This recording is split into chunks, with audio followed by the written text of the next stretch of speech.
인도에 보통 인디카 정도 많이 나오고, 그 다음에 시베리아 추운 지방에는 루데랄리스 같은 경우도 있고, 근데 우리 국내에서는 대부분 카나비스 사티바 린네 엘로 이렇게 돼 가지고 있는데, 중요한 것은 몽골 지방에서는 실질적으로 CBD 함량이, 그러니까 그 자연에서 자연 발화돼 가지고 올라왔는 것이 이제 수만 년 전부터 오는 것이 CBD 함량이 30% 이상 되는 것도 있다 라는 그런 어떤 이 학자 연구 결과에 의하면 그렇거든요. 그래서 우리 시도, 우리 안동시 농업기술센터가 이렇게 경상북도 우리 농업기술원 그 생물자원연구소하고 공동으로 해서 우리도 몽골의 그런 국립대학교하고 그 다음에 우리 안동의 국립대학교, 안동국립대학교 함께 이렇게 컨소시엄 형태로 하든지 해서 육종을 하는 것이 가장 시급하다라고 보는 거죠. 그것이 국가 경쟁력을 갖추는 것이 중요한 거거든요. 그래서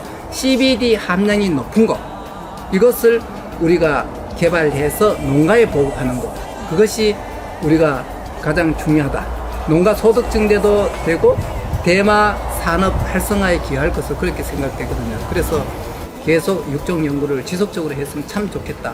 그것이 우리 경북 산업용 햄프 규제 자유특구로 지정된 우리 안동시가 정말로 미래 고부가 가치 신성장 동력으로 연결시킬 수 있는 것이 바로 이놈이다. 저는 그렇게 보는 거거든요.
네, 여기 그 인도 파밍은 원래 저희가 하는 분야인데, 이 캔너비스에서는 이제 우리가 이제 이런 시스템을 설계를 할 때 식물 이제 별로 이제 생리적 특성을 잘 따져야 돼요.